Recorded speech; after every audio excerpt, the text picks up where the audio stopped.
Get it going. What up, y'all? It's your boy Tahir Moore. And I'm Patrick Cloud. And this is another episode of Damn Internet, You Scary. Hey, what up? We got T Murph in the building today. Chicago's finest. What up, Murph? Chilling, man. What's going on, my guys? How y'all feeling? What's happening, man? Beard is still flourishing. Man. Glad you didn't give up. Glad you're still out here with it. Murph, you're a barber, man. So how's this hitting you?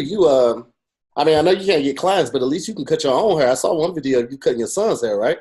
Yeah. I still cut my son's hair, man. I haven't cut any clients though, shit, in years, bro. Oh, really?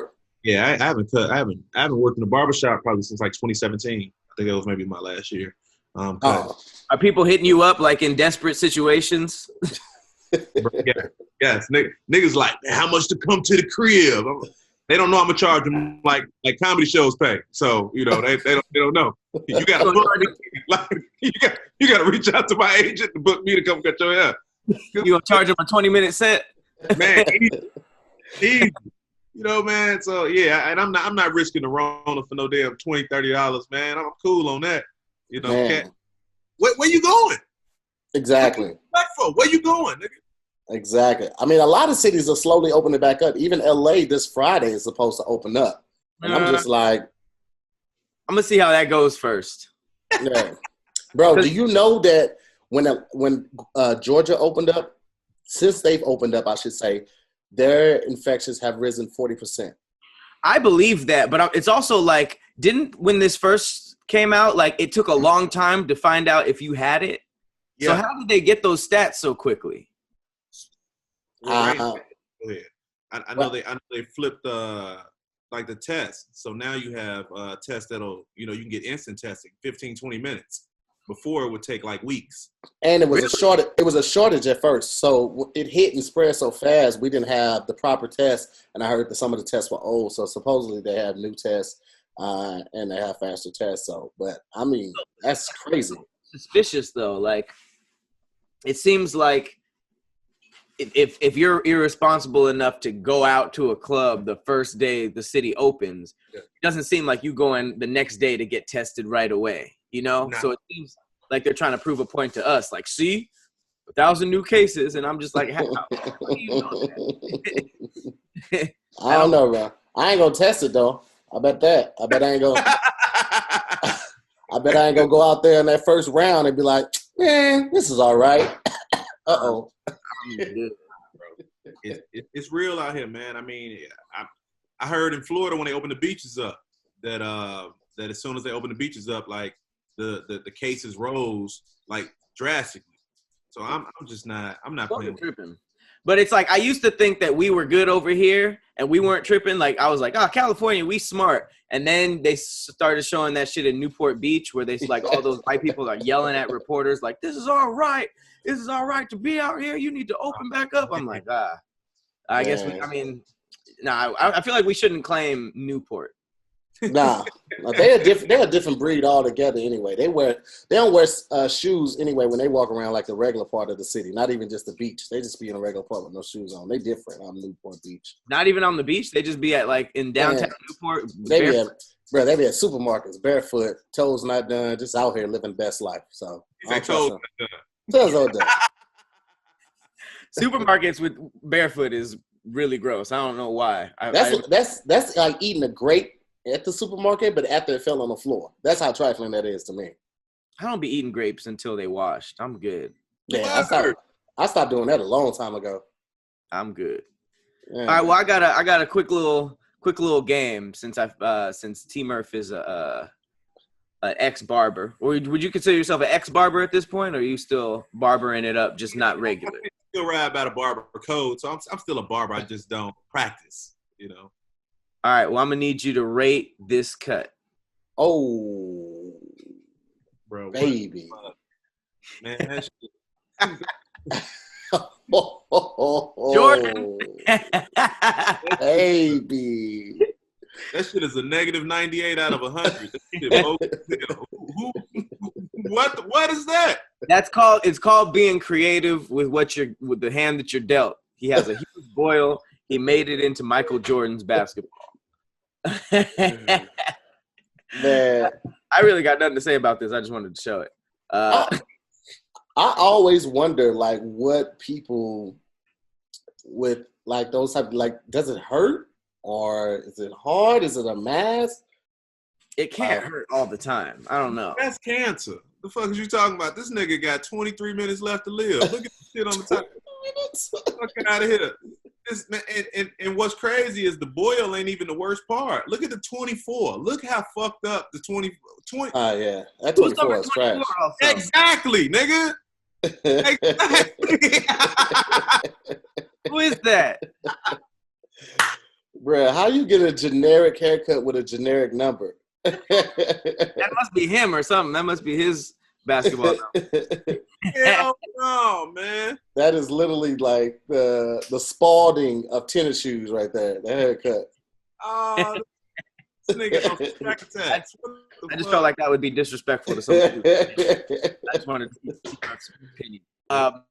But here's the real question. Do y'all still use paper utensils? Because I saw this tweet from Hollywood Unlocked and I felt it on a spiritual level. It says, y'all don't like using paper plates? I'll use a paper pot if I had the option. Fuck them dishes. And I feel like if there was a paper pot that was acceptable, I would probably use it because I be dodging dishes with the paper utensils all the time. I feel you. Here's my thing with the paper plates and utensils and all of that. Like I don't mind it, but for me, the dishes gives my daughter something to do because she would just sit around, play video games, or lay down all day. So I had to keep her up after she do her work. Because sometimes she does when I work at like 11:30 in the morning, and she just thinks I'm chill. Nah, shawty. If I'm working, you working. Go wash some dishes. So you got to keep them active, man. Like right now, I just sent her on a walk. Like go walk around the block real quick. You just sit around. I'm not even lying. She just walked out. She's mad too. You have to sit there on a walk. No dog. Hey, going on outside. Go exercise, man. Go exercise. Man, you need that in your life. So you basically going no paper plates because you got somebody on the dishes. And I also feel like one of the things that is going to make sure that you come out of this thing okay is still having like some type of routine or schedule. So like even though everybody hates dishes, it still gives you something to do around the house. So like I'm like, fuck it, man. It's just a couple of dishes, and if y'all wash them every day, it shouldn't get crazy anyway. So I'll do them dishes. I hate dishes, bro. I hate dishes with a passion. If my sons aren't here, like if they're at their mom's house, man, fuck that. I got paper plates. I don't even use like the paper towels and shit. I got the napkins and shit from the restaurant. Like, you know, you the little plastic pack with the spoon, the fork. I keep all that shit. I never throw it away. I just throw it all in one drawer. So I got like 1,000 motherfucking random ass utensils. Right. I just do when I'm done, bro. I hate dishes, nigga. Dang. I feel you. I hate them. This is what I really hate. I hate when, like, my daughter, she washed dishes, and then she would leave the clean dishes, because we got the double sink. She would leave the clean dishes in the rinse side, and she didn't, like, put the dishes that were there the day before. They're dry. She didn't put them up before she started washing dishes. So she'll just leave them there. Then the next day, she'll put the dry dishes that are already dry that day. She'll put them up and then rinse. And I'm like, nah, these got spots on them. You got to wash them over. You got to rewash them. Rewashing a dish is a different type of torture because it's like, fam, I already put in this time. Nah, man. You know what? I saw this and I thought it was dumb funny. Let me see if I can make it big real quick. Let me see. Yeah, I'm about to share it right now. It's right here. Okay. So I saw this and I was like, bro, now y'all remember the entertainment books? Mm-hmm. Like these big coupon books that like got deals and stuff for like amusement parks, restaurants, all of that type of stuff. Like you would buy it at the beginning of the year for like $75 or something like that. And you could like just use it all year long because a lot of time the coupons didn't expire. These joints are going for $7 right now. It's like, bro, just chalk it up to a loss. Ain't nobody buying this shit right now. How much were they before? They start off at the top of the year like $65, $70. But I'm like, bro, I'm not. Why would I pay for that? I mean, it was all what, like groceries and stuff? No, it's like you get discounts to like Disneyland or California Adventureland, like all over. Damn. All over, bro. Crazy. But they sell it every year. But it's just like, bro, ain't nobody going there, bro. Nobody. So that's insane. That's probably like the biggest thing that was hit at this point. Oh man. They were literally the ones that told you where to go outside. Bro. They took the capital L with this COVID, bro. Capital L.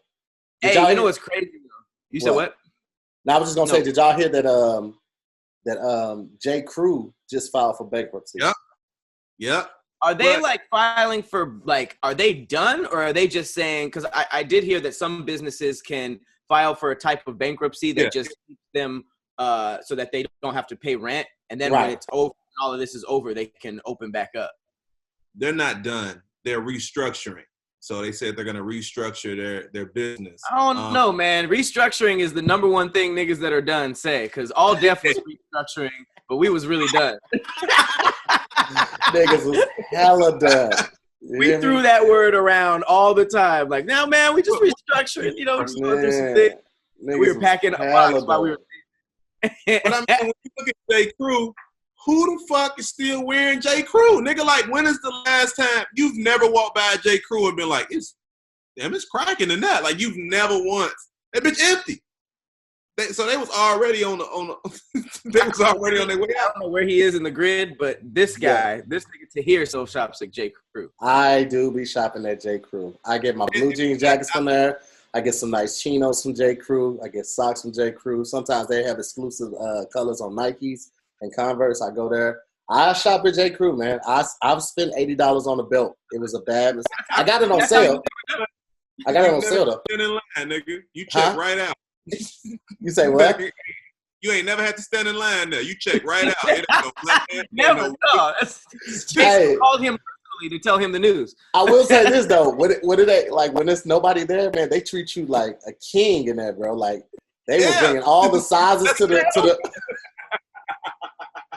They were like, "You want a size bigger?" Like I'm trying on stuff. I was like, "Man, it's just a t-shirt." No, look, I'll get you 2 more sizes. Nigga. You were devastated when you saw the news, like, not J. Crew. Oh, they called you. Oh my stars. Yeah, man, shit crazy, bro. Okay, I wonder how like stores that aren't popping feel about this, because now if you think about it, it's on a even playing field. Like all the stores in the mall that wasn't getting love, and they were just watching Foot Locker and all these other niggas. Now it's just like everybody, like, no, looks like no one can go nowhere now, nigga. It's like everybody's even right now. But apparently online shopping is like popping right now. Oh, like, man. People aren't really worried financially yet. They're just at the crib buying stuff on Amazon. Bro. They ain't got shit to do.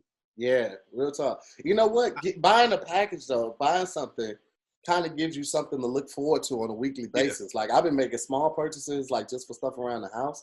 But like worst / most random.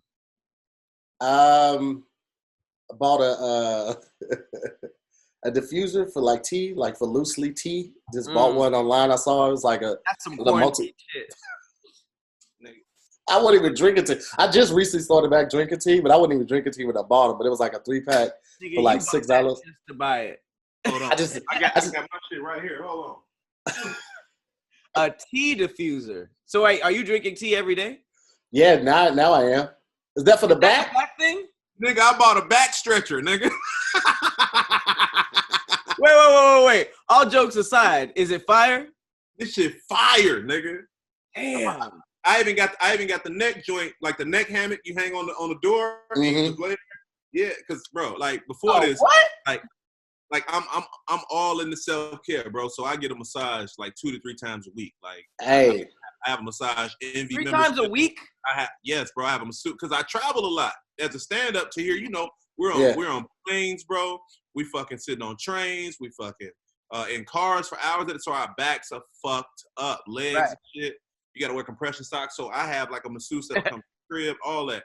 And you can't have that, you know. You can't be in close proximity with somebody right now. So I had to I had to make some shit happen, bro. So I got this. Talk about this neck hammock. Hold on, wait, before we do that, I just want to say shout out to T Murph, because when we come out of quarantine, this nigga gonna have the baddest arch of the baddest bitch in the land. I think it's gonna be like that nigga perfect arch. Oh, dollar sign shaped ass boy. This nigga gonna be the baddest bitch in the land. I saw that back stretcher on Instagram and I almost copped, low key. I grabbed one on Amazon just because if it was whack, then I could return it. That's another thing I do. I don't know if y'all do this. I buy a lot of shit off Amazon and then use it like once and send that shit back. I don't know. Like, I think they're gonna block me at one point. They're gonna be like, yo, this nigga sent too much shit. What's crazy is one time I ordered like 5 packages from Amazon and the dude like put it somewhere like in the neighbor's yard and I couldn't find it. So I told Amazon that like the dude messed up. That's not my house. They refund everything. And then I found the packages and I was like, I could do this every time. Every time. I did that like 3 times since. them drivers is incompetent. They don't give a fuck. They just throw shit and get up out of there, bro. Well, wait. Tell me about this door hammock because I'm interested. So the door hammock, man, is just basically, you hang it on your knob for your door, and then you adjust it 6 to 8 inches off the ground. And it's literally just like a little hammock, but it's for your neck. So when you lay down, you lay flat on your back, and it elevates your neck. So it'll readjust your spine and also relieve tension, that you have building up in your neck. Because if we're on the computer, we're like this all day long. Right. Or if we're on the phone, we're like this. So now it puts your neck in a different position, and it starts to pull those muscles and realign your spine, bro. How long you do that? You can do it for as long as you want. It even comes with like a sleep mask. So if you like want to just take a nap on the floor, bro, you chilling. You wake up, you like, oh man. Wait, on the floor? Yeah, so you're hanging off the doorknob. Yeah.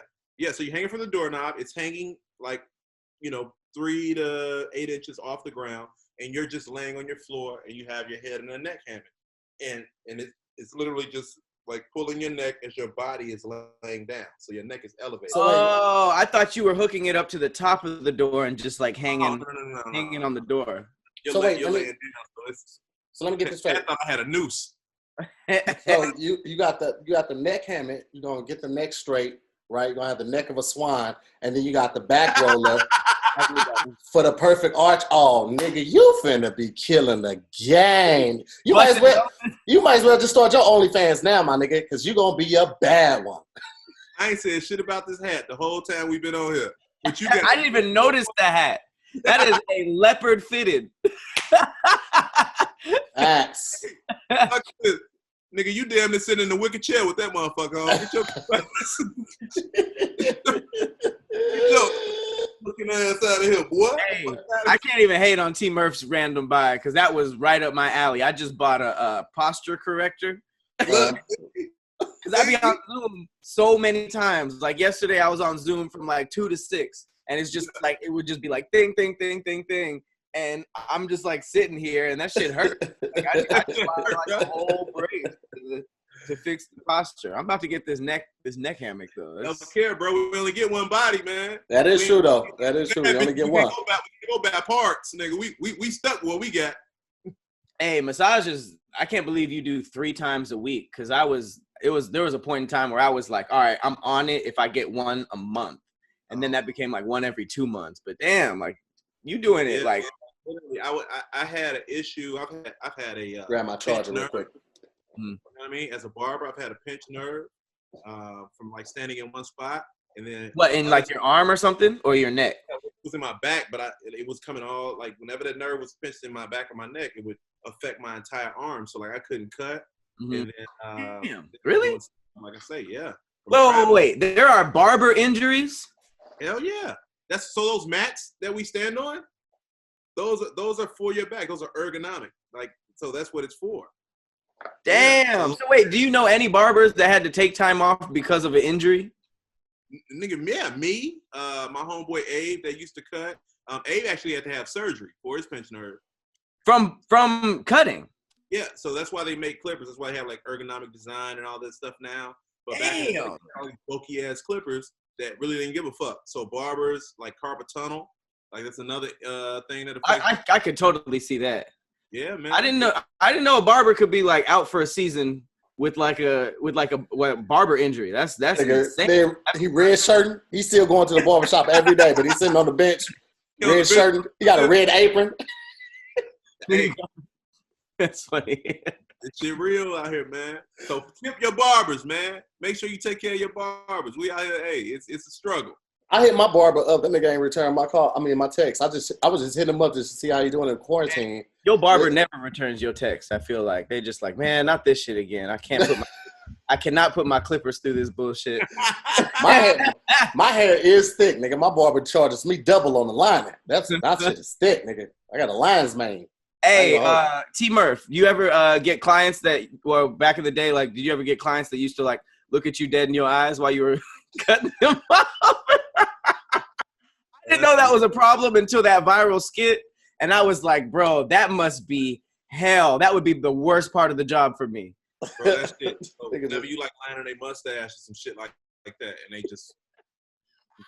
Bro, it's looking up too, like this. You like my nigga, you good? And they like, what? It's like, bro, close your eyes or something. Like, I don't know what the fuck. Like, it's weird. Do they think it's like a respect thing? Like, I should look him in the eye, or is it just like a natural thing? Because I don't know if a nigga think you finna like try to rob him or something, or they gotta keep their eye on you. I don't know what the fuck is going on, but it's like, bro, I'm just lining your mustache. Like, look down or something. But they just like locked on. It's weird. I remember one of the worst barber experiences I had. I was hella young. I had to be like maybe 11 to 12 or 10 or 11. And I'm in a barbershop. I went to one of these barbershops in East St. Louis. It's called Blackman's Plaza. And like it was always packed, right? So my mom would drop me off. Plaza, where that weak ass club used to be at. Go continue. Nah. This one was on State, like right across the street from a Church's Chicken. But I know what you're talking about too, Murph. So one day I remember I was in that bitch. I had waited like an hour and a half. I finally got in the seat. And the barber's cutting me up, and there's already a different barber. So I'm like nervous and shit. I'm a kid. I'm there by myself and shit. My nose started running. And I didn't want to ask him to stop so I could go get some tissue. Like, I felt like I had held it up. So I just kept trying to. And then every time he would stop and grab another clip, I tried to do it real quick and stuff. That nigga was cutting me up. He was like, hey, man, get this little nigga some tissue. In front of the whole shop, I was just like, fuck. It probably like leaked all the way down to the mustache area. Man, like, it was nasty lip ass, bro. I felt so embarrassed. But I'm like, fuck it, I need this tissue though. Hey, was there ever a day where Murph, you went in there and you were just like, bro, I'm not trying to talk? Because it's like, it seems like every barber is a master linguist. They could talk about anything. They could talk shit with anybody. And it seems like if you didn't, like, it almost seemed like the niggas who didn't talk while they were getting cut were like annoying, or like, you know what I mean? Like, it seemed like niggas that were getting cut had to, I mean, I wasn't in the chair like that. So like, I was just watching. I'm just like, do them niggas like come in like, all right, this is what I'm gonna talk about with my barber today? Like, are there just any times you're like, bro, I'm just quiet? I'm gonna tell you. So most of the times, I'm an old talking ass nigga when it comes to the barbershop, right? That's how I ended up doing stand up. But then it would be like I'm not an avid sports watcher. So I hate when I get that customer in the chair that now this nigga every 20 seconds, hell no, what's with Kobe? Like, nigga, sit the fuck down, bro. I got 3 other people waiting and you still, hold on, bro, hold on. Nigga, I swear to God, bro. So when LeBron had the game, now this nigga sweating and shit. I'm trying to cut him, the clippers won't cut the hair right. Like, man, I hate that nigga. Every barbershop has that nigga.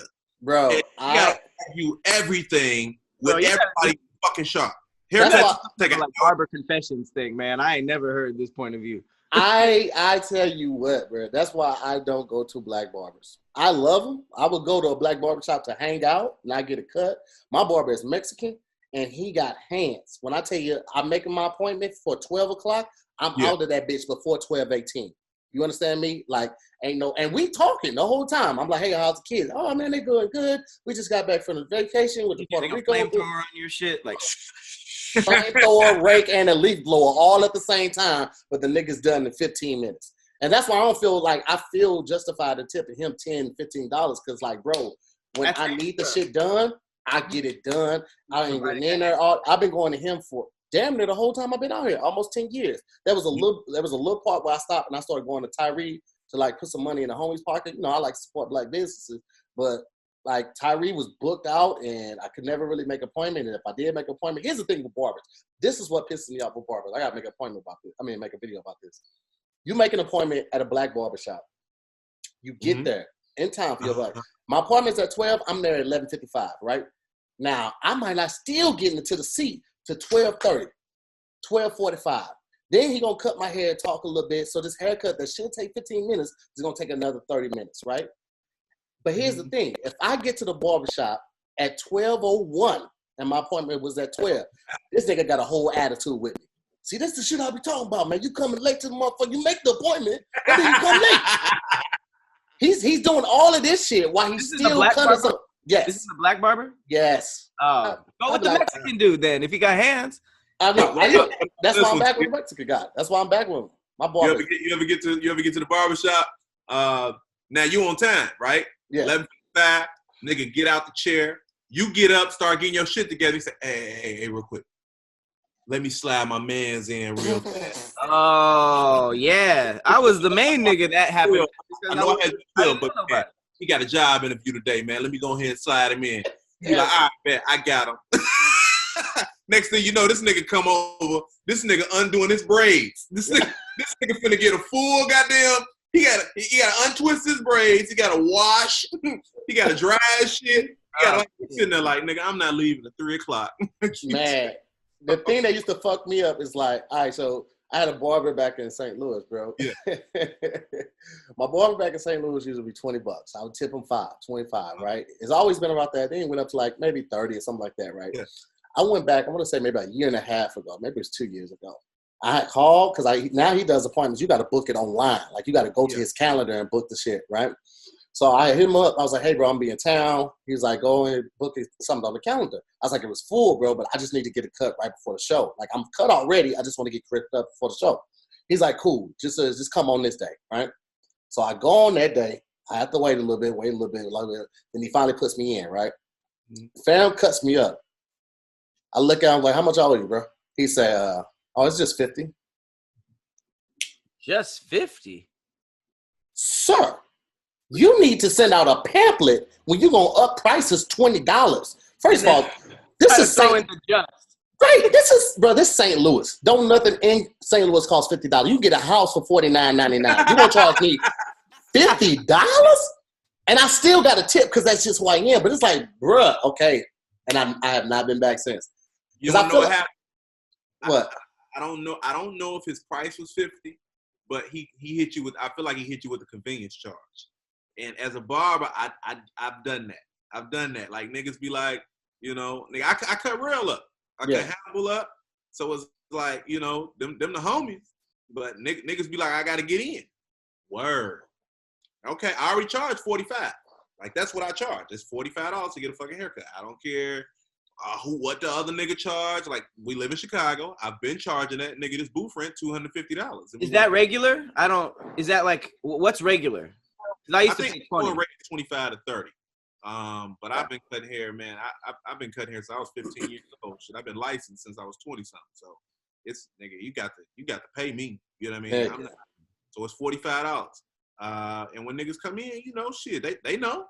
Yeah. Niggas gonna break out that bill. You go, fam. You know what I mean? But it's a convenience charge. But I honestly feel like that's what it was. His price probably was 30, but he hit you with that 20, the extra dub. You know? I feel like people start hitting me with crazy prices when I've been gone for so long. Like they think I've made it on another level, so they're like, he hit me with just 50. I'm like, bruh, come on. Like honestly, because like I said, I had already had a haircut. He was literally just cleaning it up and hitting the liner, bro. Like that was the lineup? Bro, that was just the lining and the cleanup on the back. $50 lineup? Wait, was that what you was talking about, T Murph? Your $45 is for lineup? No, my $45. So I'm charging $20 for a lining, $25 for a lining. Okay. You got the beard, because what niggas don't understand with beards is that's a whole nother haircut. Yeah. Man, that's a whole nother haircut. But yeah, it's $45 for the full. So razor lining, hairline, you know, cut. That's it.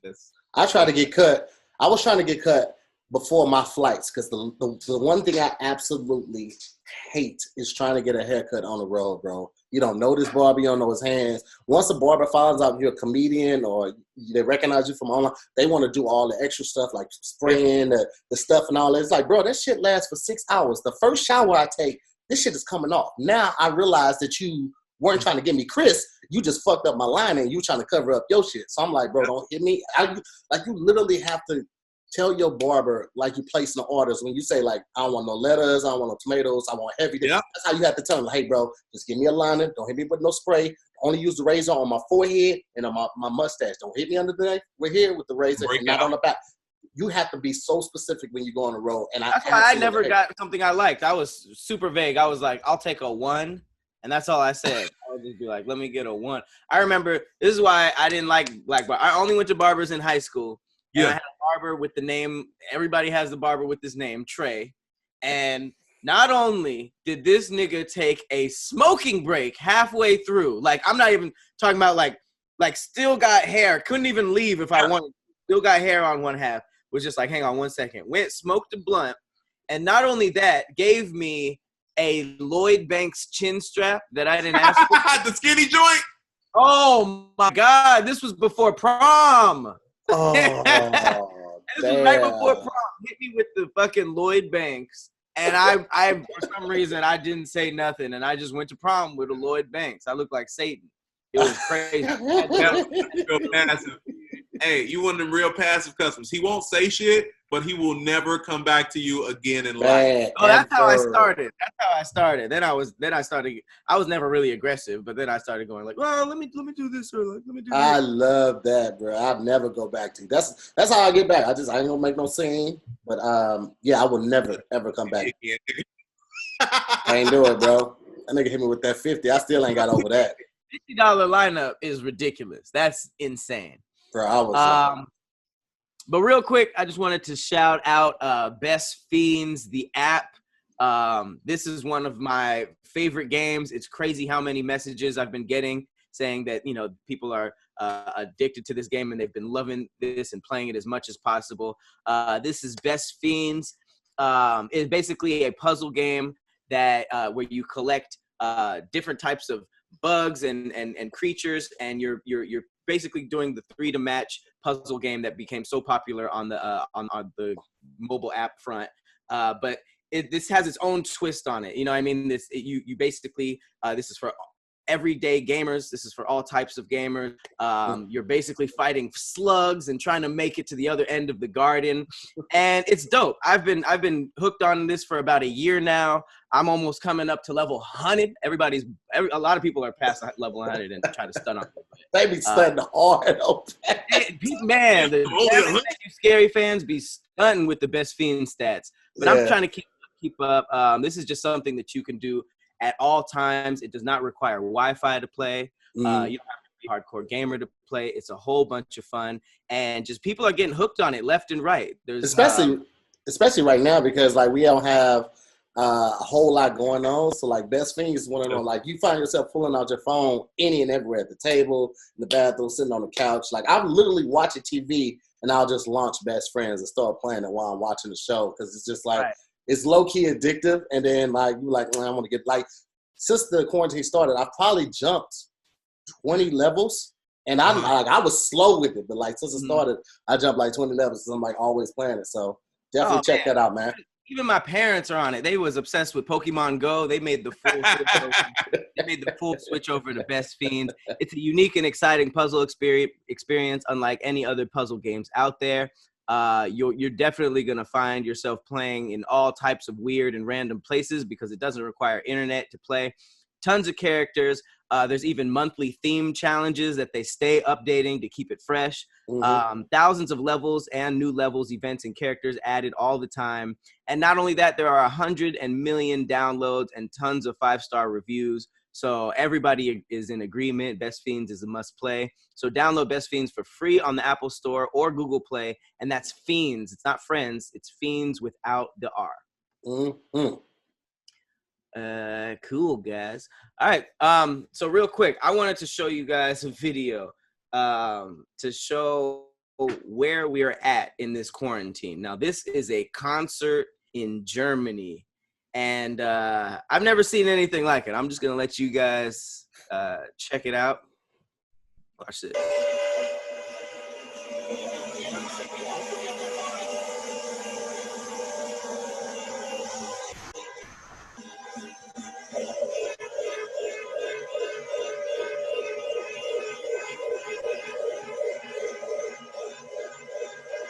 So I'm gonna play this again without the sound, and it's insane. They literally parked cars almost like an intense drive-through movie just so that you can respect social distancing. I think there was a minimum of like 2 to 3 people per car. And this guy was having a full-out lit concert with a bunch of parked cars. Now, as performers yourselves with stand-up, I thought this was interesting because it's an interesting pivot, but you kind of miss out on some of the main elements of performing, which is seeing the faces. Yeah. So what do y'all think about this? And would y'all do a stand-up show like this? I think for what it seems like he's doing rock. I don't know what the pyro. I'm assuming it's rock. I think it could work because you got the horns and shit like that. But with stand-up, if I feel like a motherfucker start blowing, like it's gonna just throw you all the way off, like light and shit. I'm just looking. You got all this goddamn gas and smog. Like, nigga, for stand-up, I don't think this is gonna work. But minus the fog and the fire. Minus the fog and the fire, because a lot of those things, you're right, are very specific to EDM and music. But just in terms of the quarantined pivot of being in their cars, is this something that you think other types of live performance can switch to, or are you good? Are you just gonna wait for everything to open back up? I'm chilling. I'm waiting, man. I can't. I'm not doing any like those. Everybody keep trying to get me to do those videos where you perform in your living room and shit. I'm not. I'm not doing stand up in my fucking living room. Like that's just, nigga. That's an easy way to bomb. Nigga. Well, even if you're killing, it's gonna feel like you bombing, right? Yeah, and then the thing is, like for all the people who've never actually seen you do stand up, if this is their first time watching you, nigga, you automatically suck. Like, this nigga trash, bro. Like, I'm not ever going to see this nigga live. Like, so it doesn't make sense to me. I can't. For them, it works. For us, I don't think it's a thing. What about you, Tahir? You performing for the cars? You getting honks for laughs? No, I'm not performing for the cars. I just feel like it's like one of the things that makes comedy so special is that even if it's an arena, it feels like an intimate experience, right? Like people out, you listening to one person, it feels like you listen to a friend or an uncle or something, tell a story or something like that. It still feels intimate. This doesn't feel intimate. You're in the car, closed off from the people next to you, closed off from the performer, all of that type of stuff, man. It's distracting. It's more distracting than helpful. I think like I would probably do an in-home thing before I did something like that because it's you think about like Kevin Hart and Eddie Murphy when they walk out onto the stage, it looks like this is similar to what they see. It's a sea of darkness with some lights that are typically the iPhone flash, not really headlights. But do you don't think that that's similar enough? You think that it's just the fact that they're hearing actual laughs? The laugh definitely is part of it. And then also the cameras go down at some point and people just start listening to you. So like, have the distraction of the headlights or the camera lights or the iPhone lights, whatever. But like I said, man, like it's just the laughter is really the biggest part, man. Like doing comedy without laughter is painful, bro. That feels like a punishment for real. The whole reason you do it is for the laughter. You want to bring joy to people. So if you can't hear that, it affects your energy. And it's like I can't give you what you need stand up wise if I can't feel your energy. So yeah, that shit ain't gonna. So it's safe to say that stand up is just something that doesn't work with social distancing. Facts.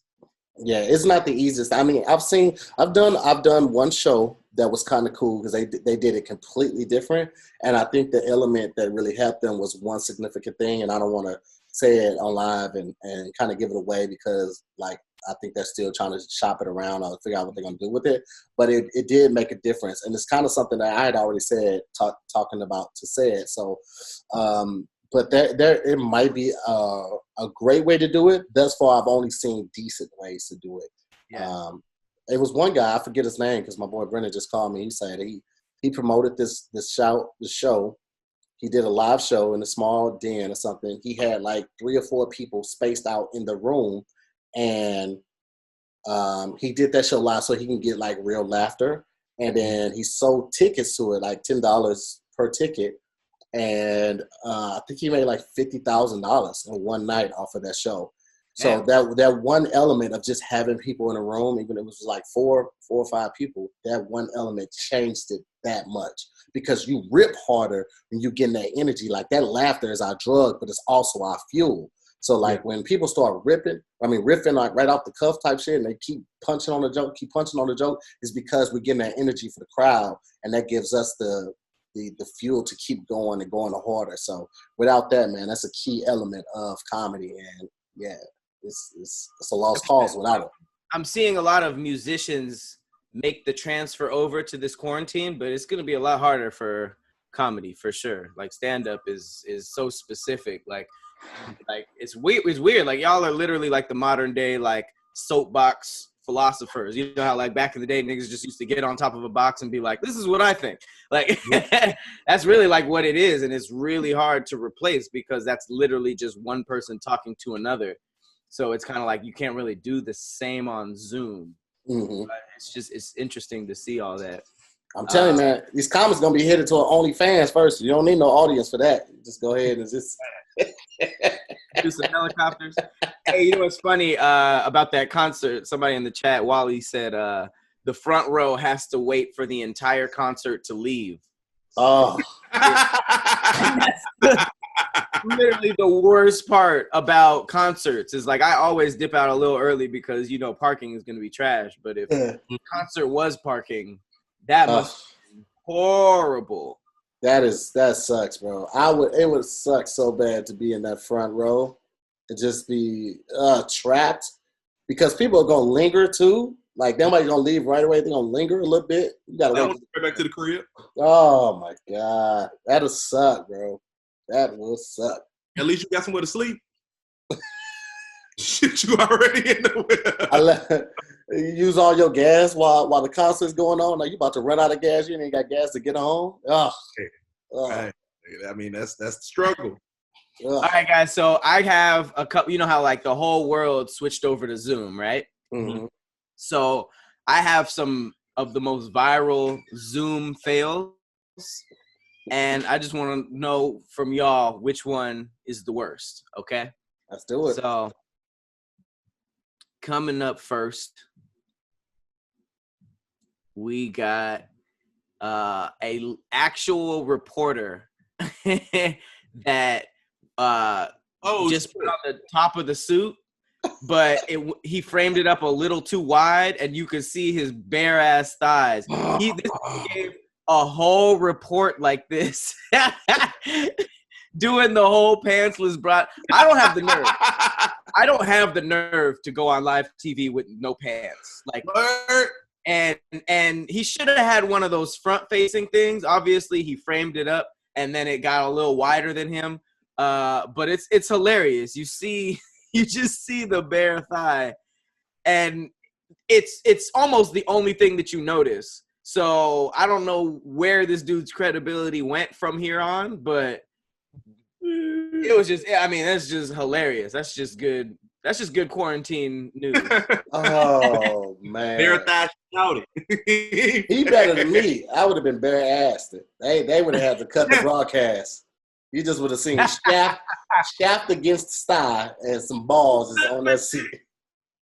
Hey, this would have been a way different story if his dick was. It's not that. It's not as cool. At least now we go over to the Tahir house. Don't sit on shit. He letting you know right now. No. Wait, Murph. He just told us the other day that when he's in a hotel, he's asshole naked the entire time, sitting on all the chairs. So I already know the deal at his house. I'm not really touching anything. Like, I would have to Dexter the place. I only Why would you do that, dude? What? At the hotel? You just raw dog in the whole goddamn hotel room, nigga? Mm-hmm. I mean, I put a towel down. Niggas like him, why people are assholes to the hotel staff, because they're like, I want to make sure that everything's wiped off. I want to make sure everything is cleaned. I want to make sure all the sheets are washed, because I know niggas like Tahir be doing the most in these hotels. I'm not that different in a hotel than I am at home. Let me explain something to y'all. T Murph, you're a little different because you got all boys. I have an old lady here, and I have a daughter. I have a 14-year-old daughter. I very rarely get to be naked all the time. So at this hotel, I take advantage of being naked the entire time. You understand? Why? Look, it's freeing. It's freeing, man. When you in the shower, you naked, got that water hitting you. That's the most liberating feeling ever. And when you come out, you just air dry. You ain't got to put no clothes on immediately. That's how you're supposed to dry. That's how God intended it to be. Wait. Go ahead, man. You just get out the shower, no towel, and just walk around until you dry like a salamander? No. No. Nigga walking around like he just got off a silver flag. No. I dry off, right? So have you ever been Russian? You had to take a shower and you dry off, but you put your clothes on, you try to put a little lotion on, but your body's still hot from that shower. So now you're sweating. Before I'm dry, though. Exactly, right? So because now your body's hot, now you're trying to put lotion on it. So now you're covering your pores, so you're locking that heat in. So you get in the car, your shirt sticking to you, your tank top and all that, bro. When I'm at the hotel, bro, I don't worry about none of that, bro. I dry off and then I cool off. There's a cool down period. Okay, then I moisturize, and then I lay down some more. I let that moisturizer just seep in, man. I let it do its job, baby. All right, couple things. One, too much information. Okay, way too much. Nigga, I let it seep in. Okay, let's just stop this right here. Right, we don't want to hear about your moisturizing techniques, nigga.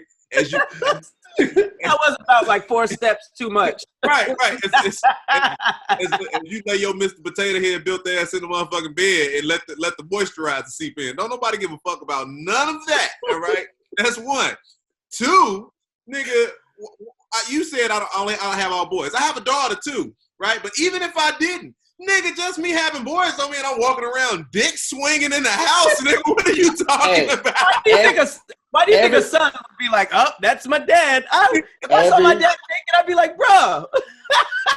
Everybody's different. I talk to old heads at barbershop, and they be like, I ain't never put no clothes on. Like, my wife seen it, and the boys got the same thing. You know what I'm saying? They got a problem with it. They can get the fuck out.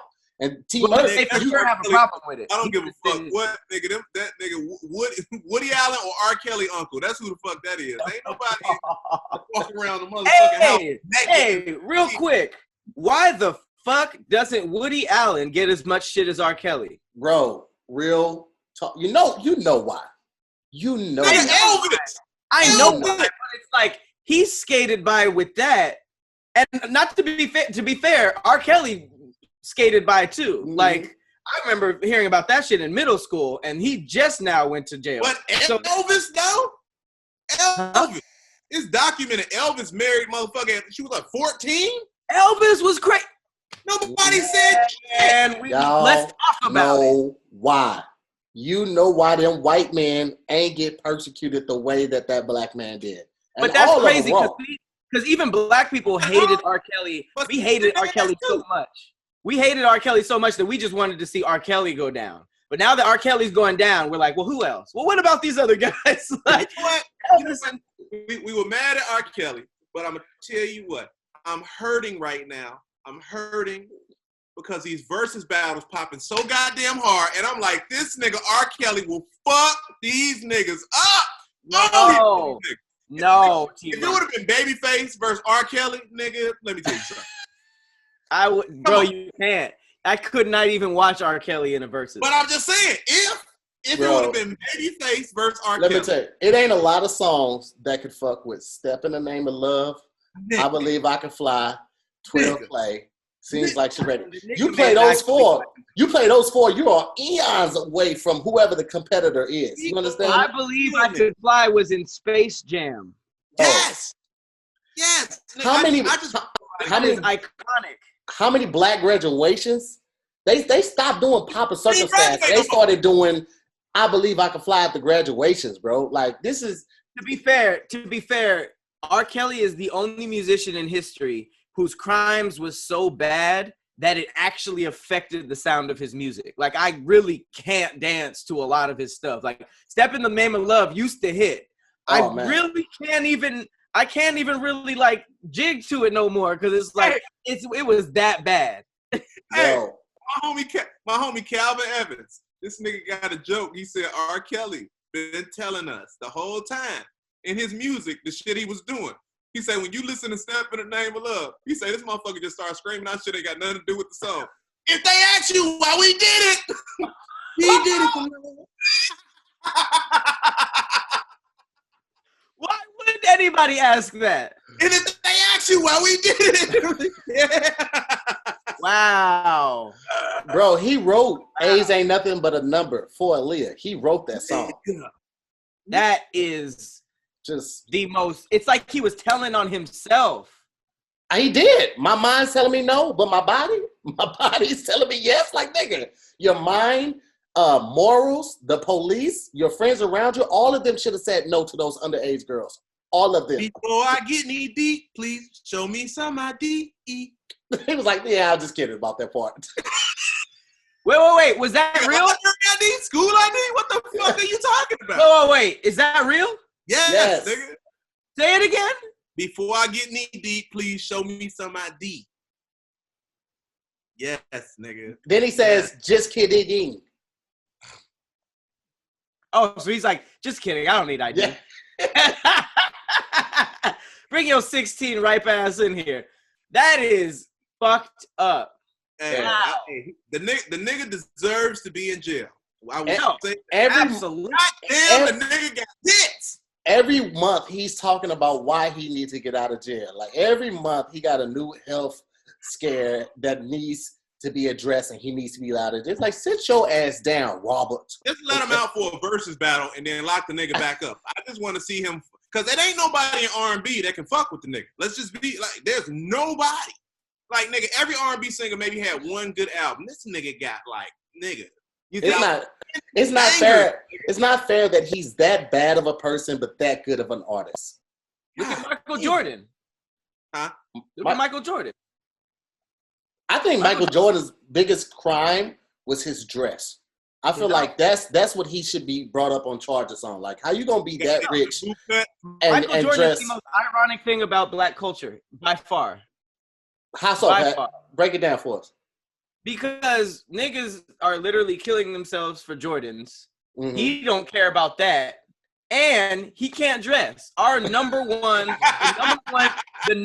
thing that, like, racists throw at us in terms of fashion is Jordans. Like, that is our fashion, like holy grail. And the nigga who made that not only didn't design the shoe himself, can't dress worth a damn. He be wearing Burberry Kings of Comedy suits. And to this day, though. To this day. Walking around with the boot cuts. The motherfucker, this nigga got a 43 wide all the way down. Like, nigga, how the fuck is your pants? A 43 wide? All the way That's down. hilarious. That's funny. Tahir said his best outfits was on the court, and I can't not hear that.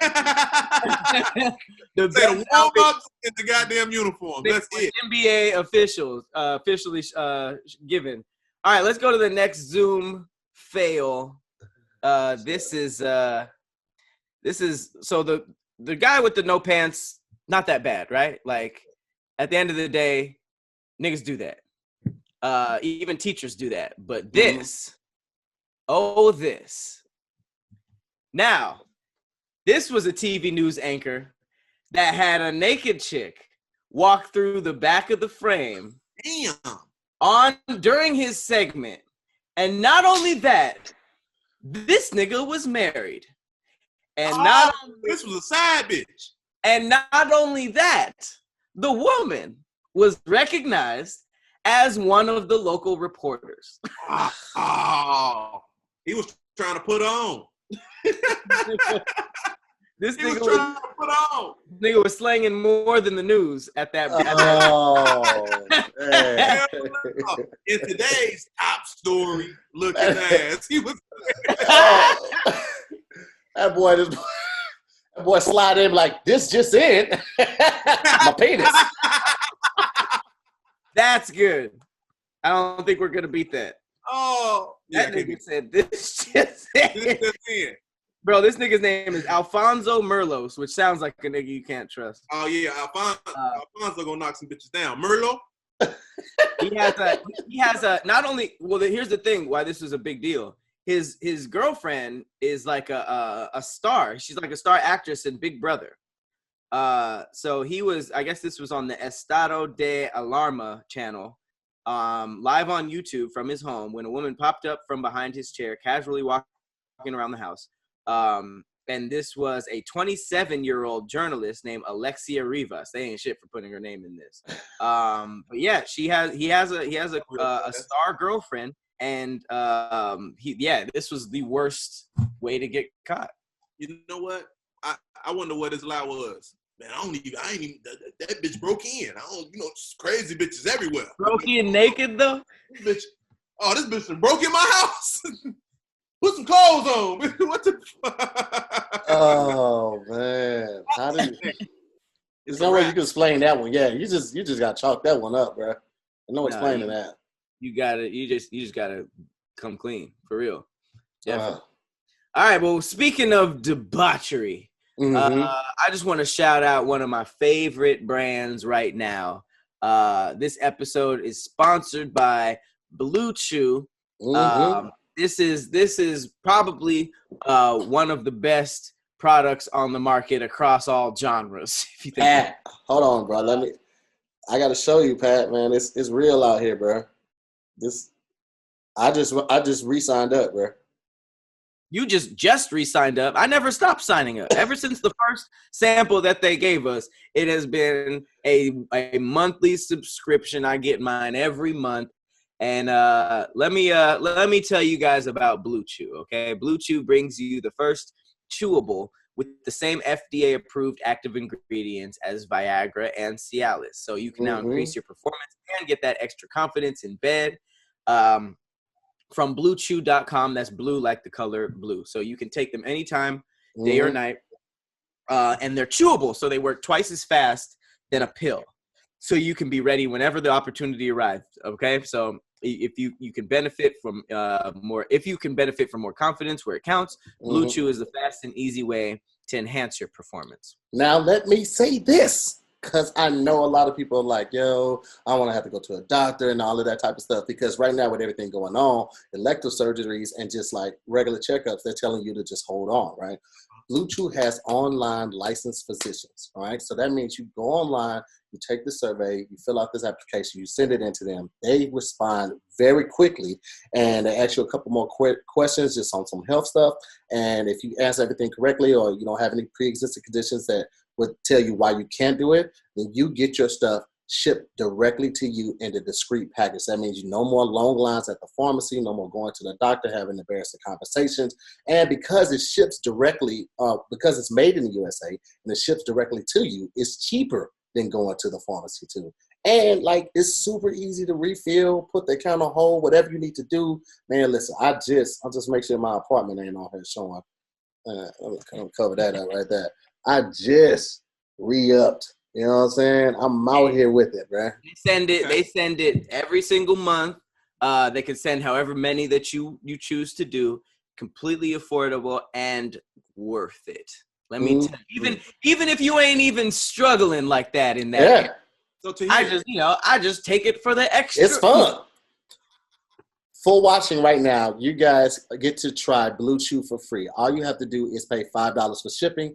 All you have to do is go to bluechew.com. That's BLUE, like the color blue, BLUECHEW.com. Enter the promo code DIYS, and you would get your first shipment completely for free. All you have to do is pay $5 for shipping. Cool? Cool. Hey, take your hat off and tell them again. They weren't listening. Hey, T. Murph can't wait to get out of quarantine so he can stand like this the whole time and show off that new curve. Hey, anytime you poke your back in like that, your B cup start poking out. This nigga. That's because I'm budding. This nigga. See, that's what happened when you lotion your body, lay down, and let it seep in. Nigga's permanently wet like a dog's nose. Hey. Like a dog's nose. This nigga T. Murph is 4'5", 4 feet 5 inches with the arch of a volleyball player. Nigga, you gonna get scooped up all summer long. Nigga, you got all bad bitch accessories right now, from the glasses to the hat. I don't want to hear shit you talking about. This nigga T. Murph gonna be the first black man to be a millionaire off of lace front beards. First one. You got if lace front beards ever did blow up, you would need a T. Murph like beard to sell it. Oh yeah, absolutely. I wouldn't trust a nigga who looked like me selling lace front beards. Nah, T. Murph is the only nigga that can do it. That nigga T. Murph's OnlyFans name is Fun Size. Wait, T. Murph, do you sell beard oils? I don't. Everybody tells me I should. You gotta get up on that, man. I gotta holler at y'all. Y'all gotta put me on. I've never done it, man. Hey, all you gotta do is find somebody who makes them themselves, and if you like the product, just hook up a collab. Yeah, man. Yeah, you got it. Like I say, I've never had any sponsors, man. Whenever people always ask me what beard oil I use, I always give them the beard oil. Like I'll send them the link. I'm like, oh man, this is what I fuck with. Nah, bro, man. Listen, the same way you got that thong deal with Fashion Nova is the same way you got to handle this beard oil deal, nigga. All you got to do is just reach out to the right people, man. Thong sponsor is hilarious. That thong deal. That thong deal. Like, you need some more? You need more thongs? You go through ours? After you give us your spiel on hotels, you can lose your Super 8 contract, nigga. That's like Motel 6 been knocking at my door for a while. They want to connect. Leave the light on. The fuck? Hell no. All right, y'all. So tell me, this is the third and final Zoom fail of the day. Tell me if this is worse. I couldn't figure it out because the last one was pretty bad. The last one was publicly embarrassed and called out for cheating, and I'm sure he lost his girl. This is embarrassing on a professional level. All right, so this guy actually got fired for this. So this is a video. This is a college professor who tried to host a class, but he left his tabs open. So this dude was recording. Bro, it's a busty college girl fucks. First of all, that student ain't shit. That student ain't shit for snitching. But I get he bogus. He got the man fired, bro. Well, he shared his screen. Now this is the teacher's screen, and he was basically like sharing his info and stuff like that. But as someone who also leaves all the tabs open, I don't be watching porn on my laptop. That's too incriminating. But this is just fam. You couldn't have. You know what? He probably bust right before he started this damn class. He looked real relaxed trying to. Yes, he should have. Yeah, he should have. That's what you're supposed to do it. And apparently he was fired for this. No, they shouldn't have fired for that, bro. He at home. He at fucking home. And I mean, bro, that's his computer. He literally not like showing them the porn.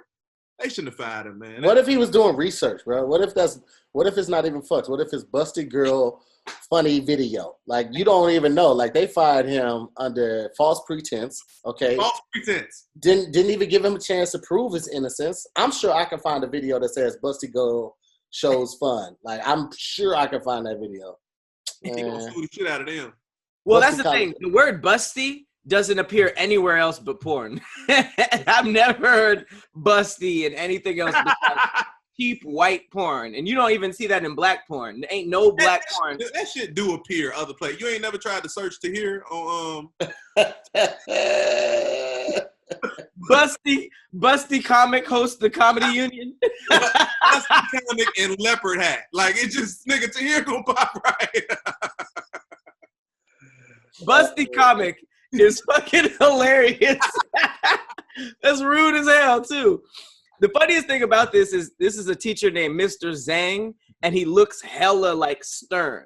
So if you could imagine being in his class and he don't put up with no shit, and then this happens to you, that is a very humbling experience. Yeah. Probably, I hate it on the job. I still can't believe they fired the man for that though. Right. For real though, it's just like he's at home. Let him bust him. Yeah. I wonder if that dude feels bad though. But you know who didn't get fired? I bet the last reporter that had naked bitches in the background still got his job though. Hey man, somebody got to report this news. Hey, have you guys been seeing this spike in OnlyFans? No, I've heard chicks been checking a mean bag on there though. Man, it's to I the wish point I would. It's to the point where like girls are reported like buying new houses cash because of their OnlyFans after a few months.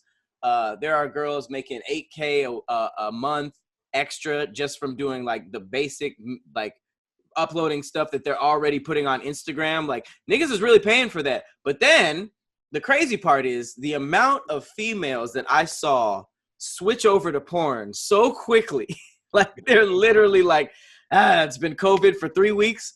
Time to start masturbating on OnlyFans. Like I was just like, now no judgment. Like get your money, but I'm just like, damn, that did not take long at all.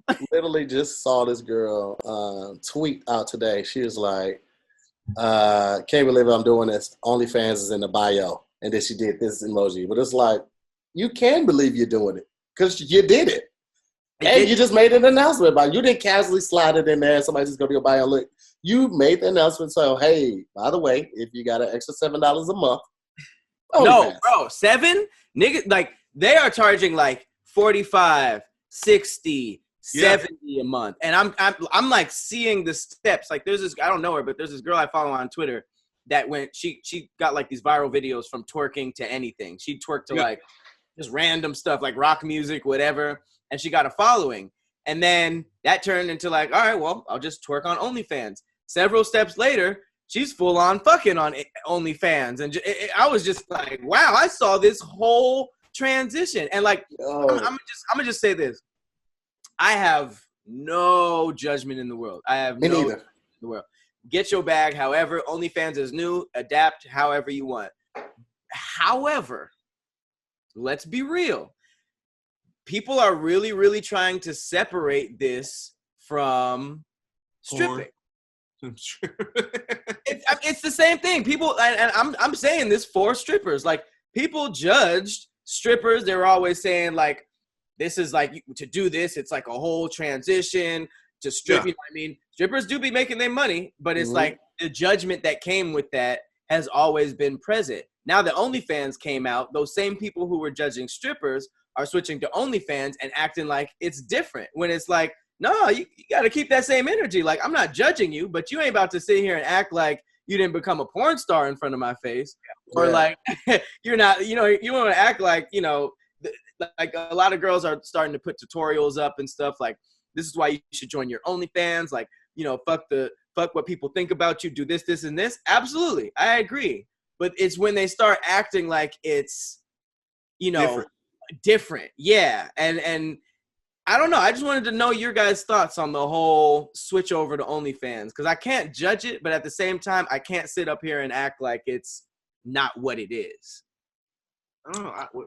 With OnlyFans, I just feel like what Tahir was saying, or even what you were saying, like it's a lot of young ladies that are switching over or jumping on OnlyFans because they see, these other chicks making 60 grand or 40 grand or 50 grand, which is cool. Get your motherfucking money. Mm-hmm. I talked about not doing stand up in my house until I just heard Tahir say, "Oh boy, made 50 grand." Now, let's talk about some things. Now I'm like, but then you have to think about it just like they have to think about it. How many followers do they already have? If you already amassed a following, then of course you can get that following to transition over and then support your OnlyFans, especially like, women who are good looking, who have dope bodies and all that shit.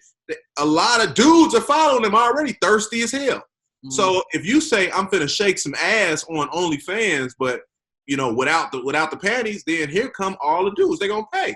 But if you got 200 followers on Instagram and you join my OnlyFans, and it's like your mom and her church friends.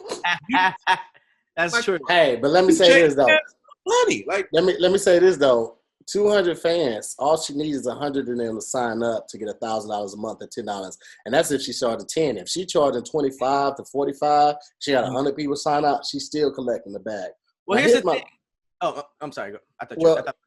Here's my thing with OnlyFans. It just be like, I've seen the upswing of it, of a lot of women like checking it out and wanting to do it.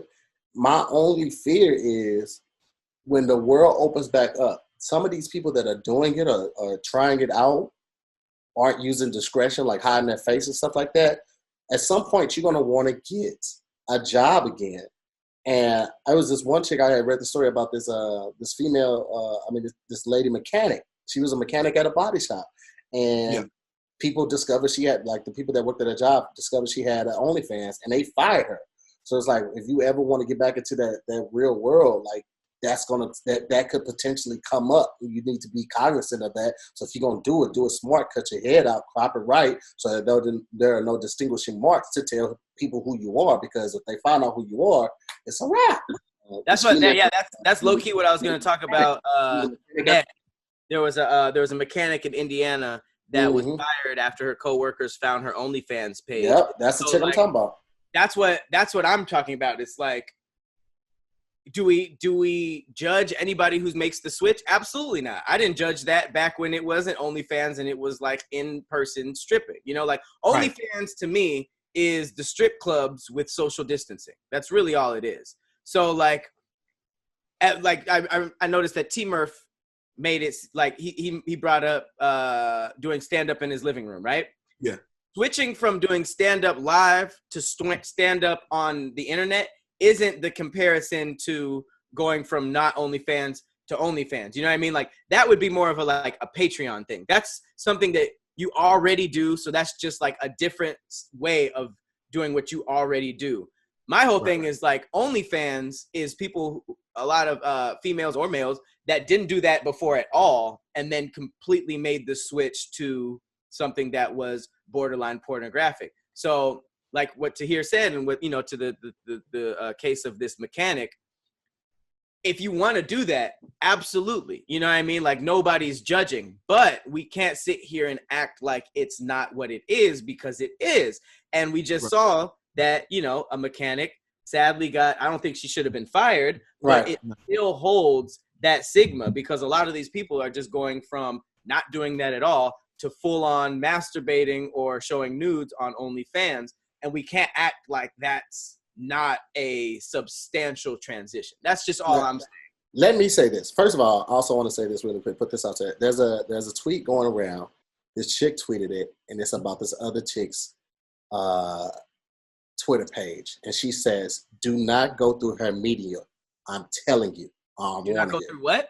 Do not go through her media. Her media, like her videos on her Twitter page. You go to Twitter, you got the feed, and then you got her ads and stuff, and then you got media. Yeah. Don't go through her media.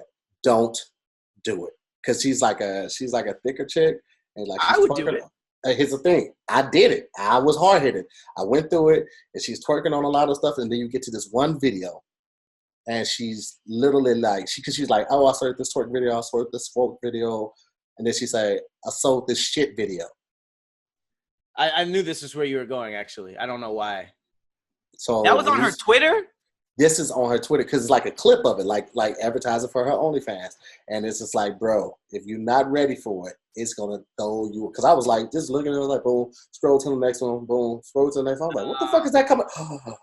That ain't for Twitter. That's for specific. Like, if you have an OnlyFans, you will get those specific messages. Like, I have friends who are like models on IG, and they show me their messages all the time, and it'll be like, I'll pay for a picture of your shit.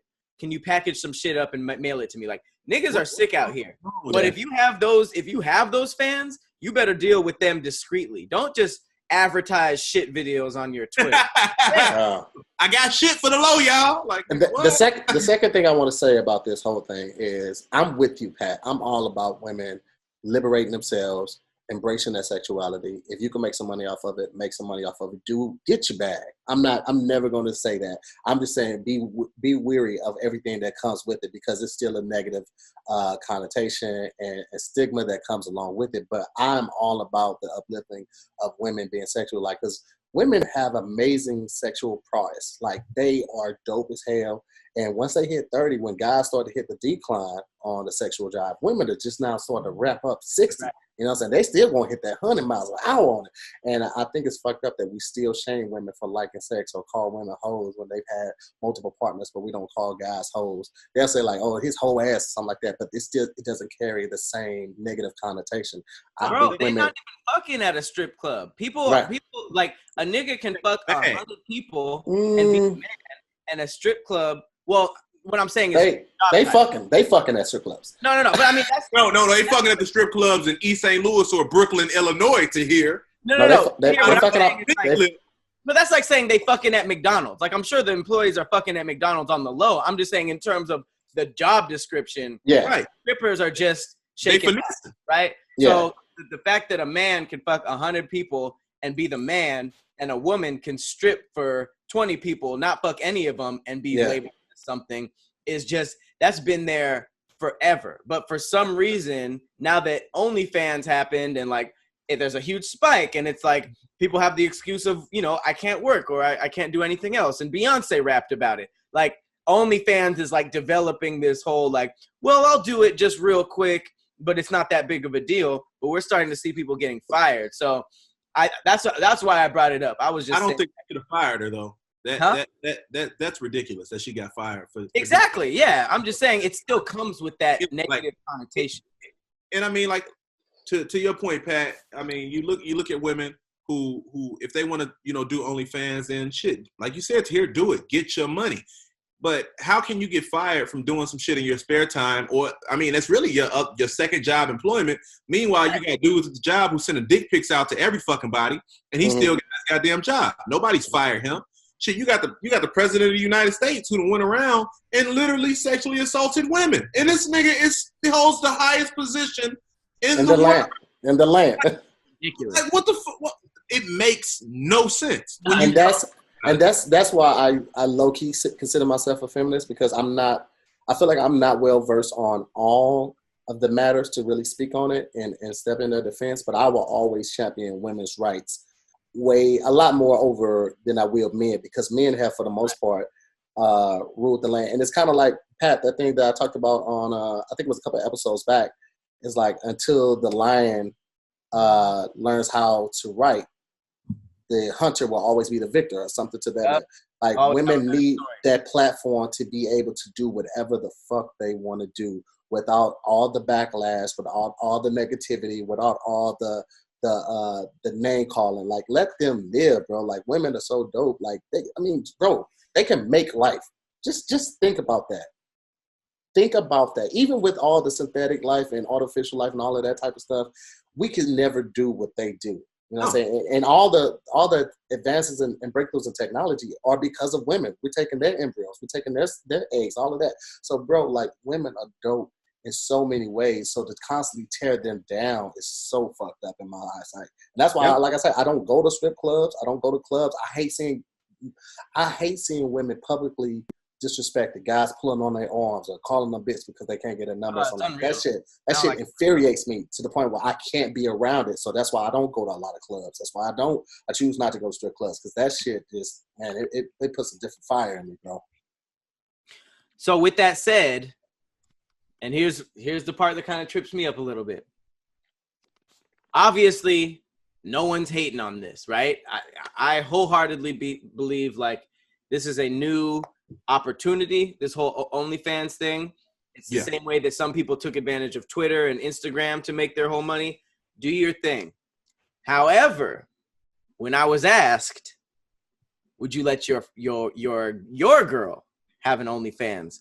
I wasn't I wasn't 100% sure. It's not necessarily a clear-cut yes or no, but the fact that I was so adamant about, no, do your thing, make your money, blah, blah, blah, blah, and then I didn't know how to answer that bothered me. So what do y'all think? My wife asked me to do one for her feet.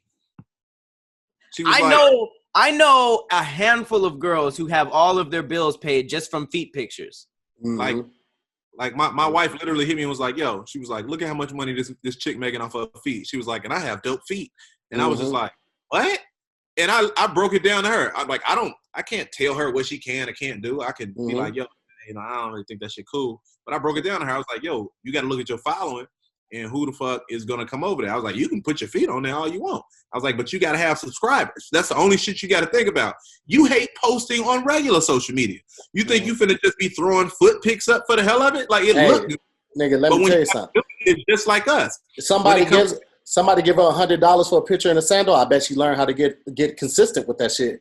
Yeah, but I'm just saying, you look at us. We're supposed to produce daily internet content. Nigga, it's a task. It is. It's a task. You get tired of it. But when you look at it like a job, I'm sorry, Pat. Go ahead. Get yours. We also gave an example of the least like intrusive way to do it. Feet pics. I feel like there's not a lot of men who'd be upset with that. But anything past that, would you guys be okay with nudes or masturbation videos or lingerie, sexy videos? Like, would you guys be okay with the typical OnlyFans with somebody that you're exclusively involved with? Absolutely. Farron asked me if she could do one. She said, okay. Farron said she was going to do an OnlyFans page. Now, she said it jokingly, but I was like, if you do it, just don't let them know who you are. Because my thing is not like I get to control her and tell her what to do. I can give my opinion of it, but ultimately that's her body, right? It's opportunities. Yeah, but my thing is like I know what comes in my inbox from my status, right? People saying wild shit to me, people asking for money, people coming at me trying to fight on some wild shit. Like, that's just with me got my clothes on. That's me just saying wild shit on the internet. You start putting your body on there, like you open yourself to a whole new level of ratchetness, disrespect, unfiltered filth. Niggas just saying, what? Like, some of my homegirls be posting the shit that niggas be coming in their shit. Like, they'll send a picture and be like, bro. So I'm just like, yo, just know that what comes with this is not normal. It's not natural. You see the worst of people when you put yourself out there like that. So if you're not mentally prepared for that shit, it'll fuck with you. So I'm just like, hey, I can't tell you what to do. Like I said, she said it jokingly, but I'm like, hey, just make sure you don't have any distinguishing marks visible, because if somebody sees you out, then they seen you like that. People feel like they have power over you once they've seen you. Yeah, did you guys hear how Mia Khalifa, she started talking about her experiences since she became the number one porn star on the internet, and like for some reason, like when you are known for like sexual things, it's the same way that people will way more than likely approach somebody who they know on social media than like a Denzel Washington, because like if they know you from social media, they feel like they're your friend. Imagine the layer behind that, which is like a porn star. Like, oh, I masturbate to you. So like they walk up to them on some like, you're not even a human being type of shit. They be touching them and like grabbing them, and they just feel like they can do whatever with them because they're in their mind like a sex object. Yeah. That's you got to respect people's personal space at all times, and you have to respect people as people. So like, you don't just walk. How would you feel if somebody did that to your mom? You know what I mean? Like, we come from a generation of camera phones, so a lot of niggas' mamas out here getting stretched out. Yeah. So some thick mamas out here too. Getting stretched out in 4K. So don't try to so you don't disrespect. Damn, don't record my mom in 4K.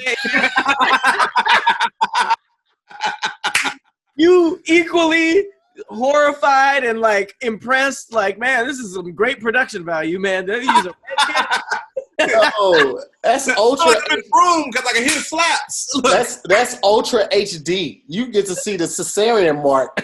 4K, nigga. So yeah, man, you have to respect people as people. You can't approach individuals and just wow the fuck out. And I mean, I've never experienced anything like that. Like, I don't understand how women even leave the house the way niggas be acting. Like, niggas are disrespectful. And now, as you said, Tahir, achieving a certain level, being on TV, like I've had women approach me aggressive as fuck. Yeah. And like, you know what I mean? When you turn them down, like I told women I didn't like motherfuckers playing on my beard. I made a video about it, like, yo, please don't touch my beard like this is my face. And especially like now you understand where the fuck I'm coming from, because we're dealing with COVID. Like, people don't understand how disgusting their fucking hands are. But they want to grab my beard, and I should be okay with it because I'm a man. And then when I say something like, "Hey man, I don't want your hands in my face," now I'm instantly gay. Like that's that like chicks. That's the goal. Really, bro. Yeah. I've had challenge your manhood because you don't want they nasty ass hands. And man, that's them. That's them reflecting like, oh, he didn't want me. He must not want any woman. And it's like, no. I've had so many women come in my IG inbox and like send a picture or something like that, like, and just say something wild, like come on my pussy. I can't wait to meet some crazy shit. And I'll just be like, no, because like from one standpoint, I'm always like, if it seems too good to be true, it is. So it's probably spam or somebody trying to do it. But also it's just like, no, like when I was out there, like one of the things I liked about dating was the thrill of the chase. If you just gonna give it to me, it's like, oh, I don't want that. No. Who all you done gave that to that way? That's what I'm saying. That was probably a group that Magic Johnson or that Rona. I'm straight. Yeah, I'm good. What? That's the best part about this lock-in. And like, although it sucks that all these medical workers are on the front line and all these people are dying, but it's like the underlying thing is that everybody was disgusting. Like, let's just be honest. Like, everybody was really, really gross before this. And I feel like even when things open back up, my hope is that people still carry this paranoia, because if you think about it, since everything shut down, they didn't fucking Lysol the subways in New York. They were like wiping down all those like turnstiles and things that everybody touched. And it's like, y'all weren't doing that before? Like, if everything shuts down and then people come back out thinking that they have to wash their hands more than usual, they can't be touching on people or standing this close to people, that's a better world for me. Yeah, like even at the supermarket, like they have somebody dedicated. And the one close to me, they have somebody dedicated to wiping down each cart before somebody comes up and picks it up at the Target, at the supermarket, and like that's just good hygiene, bro. Like that should be a part of it. They did that. You know what I mean? One is to help with COVID, but two, because niggas like myself was stealing those Lysol wipes. Like you can't. Wait, really? Some nigga, you go in that bitch, nigga, and get home. That's ghetto as hell, because they don't give you the container, which means you just taking wet wipes and putting them in Ziploc bag. You gotta come up, man. They smell. They're clean and they smell good. Hey, you gotta come up, man. But, speaking of smelling good, fellas, how do y'all feel about cologne? What's your go-to cologne, Murph? You know what? I'm not gonna give my go-to. I hate for people to smell like me. I put a couple of my homies on. I feel you. On my fragrance. And I was under the impression that they wouldn't get it because it costs too much. The fragrance I wear retails for $330. Like that, yes. And I'll tell you this, it's an oud fragrance. A lot of Middle Eastern. I already know. I'm gonna send you a picture of it. But this is what I will say, Murph. Because I feel the same way, I would encourage people to check out my friends at Hawthorne, because Hawthorne is a company that really cares about your scent and wants to personalize it. So they give you a 2-minute survey. And in this survey, you answer questions like, what do you like to do in your spare time? Do you go to bars? You go to clubs? You go to lounges? When you're at these bars, clubs, or lounges, are you the life of the party? You're a sit back and chill type of person? You're an observed person? When you're drinking, what do you drink? Are you more of a beer? Are you more of a cocktail? Are you more of a whiskey? They take all this information, and from it, they develop you a personal scent. That way, no one else smells like you, okay? You get one scent for work, and you also get one scent for play, because you should smell different between work and play. But you need to smell great. Smelling is one of those senses that automatically attaches itself to an experience, right? If you remember what you were smelling, you walked in the club smelling good, and that's when you met your future lady, she's going to remember that forever. She's going to be like, oh, he walked in the club, he was smelling like citrus and vanilla, whatever it may be, and I just knew I had to have him. Like, so smell is very important, fellas. I would encourage you to check out hawthorne.co right now and use our promo code DIYS, and you're going to get 10% off your first order. This is something that you really, really, really need to invest in. And ladies, if you're watching and you're listening right now, I would encourage you to check them out as well, because you can get him a gift card. You can give him, send him a survey so he can do it himself. Father's Day is coming up. We are tired of getting ties and socks and getting taken out to dinner socks. I'm sick of it. I don't need the no same old Gucci that we've been getting. God damn. We know what it do. We've had it. Motherfucker, like, nigga, buy me something. Get us something that we can really enjoy, and Hawthorne would be perfect for that. So again, go to Hawthorne, that's HAWTHORNE.co, not .com, .co, C-O, and use our promo code DIYS and get 10% off your first order, and you're welcome. Face cleaner, face lotion, shampoo, body wash, soap. It's they gave us a sample of everything, and I got the candles too. I'm a lifetime fan. You got the candles? I got the candles too. Oh, yeah, they got like 5 or 6 different sets of the candles. Amazing, man. I'm a huge fan of Hawthorne. I got some extra. Murph, I'll send you some stuff too, bro, because I want you to check it out, man. It's amazing. Get your personal scent, bro. Like, nobody will smell like you, and you seem like the type of person that would really appreciate that. Oh man, I go crazy with the fragrances. I spend a lot of money on smelling good. That's one of the reasons. Yeah, clearly, 300. They feel like they can hack my beard, because when you walk by, if you smell good, like to women, a man that smells good, if you can dress a little bit, just a little bit. You ain't got to dress the best. If you can dress a little bit and you smell good, hey. That adds like at least a +3 or 4 to your outfit.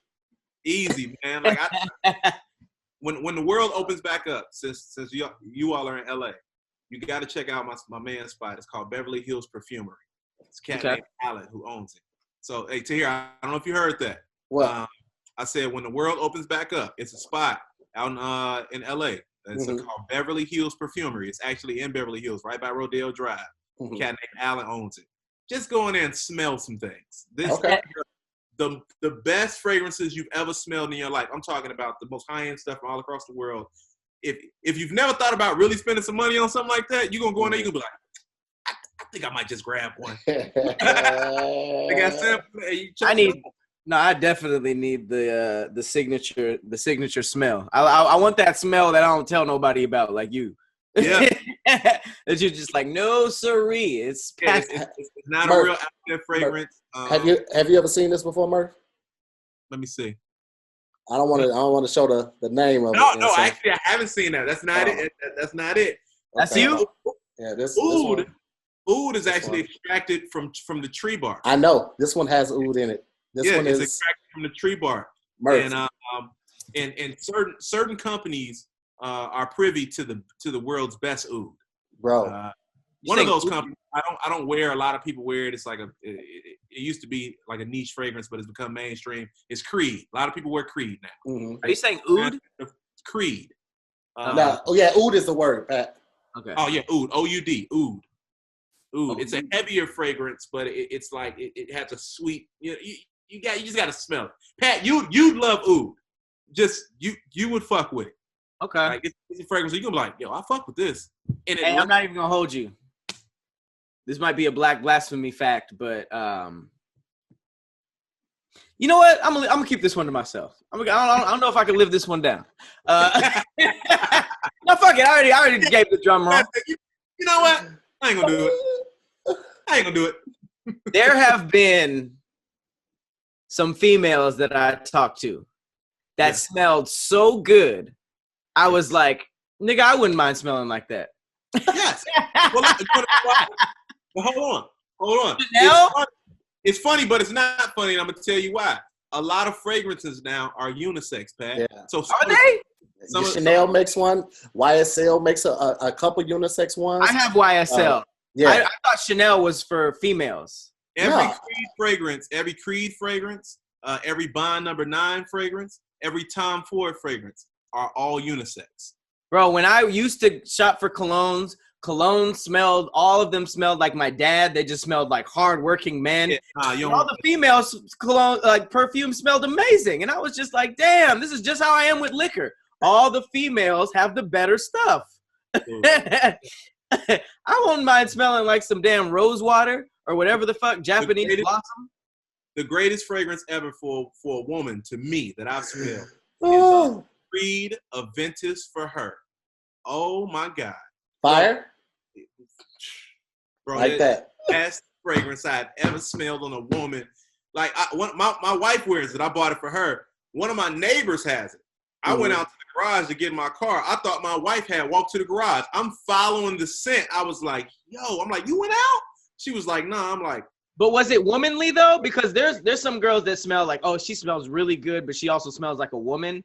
And then there's other women that are just like, that smells good as fuck, but I wouldn't mind smelling like that. Look, I'm telling you, that's how Creed is. They're unisex. They're unisex, bro. Man, I'm going for it then. Go check out that spot I said and watch what he showed you. You're gonna be like, is this for men or women? He's gonna be like, both. Like, man, I'm about to start wearing perfume. Fuck it. Perfume is actually so let me break it down to you. So you have cologne, which is the lowest level, right? Lowest level of what? So the as far as like when you're getting into perfumes, right? Mm-hmm. The oil content. It has the lowest concentrate of actual oil in it. Okay. Cologne does. Perfume has the highest concentrate of oil. So like the shit that I wear is like 30 or 40% oil based. So you can't spray that shit on your clothes because it'll actually stain your clothes. You have to put it directly on your skin. But it lasts so much longer. Yeah, and when you put it on, you don't rub it in. You let it soak into your skin like Tahir with lotion on the head. You get what I'm saying? Just spray, no rub. Yeah, 6 to 8 inches. You let it spray.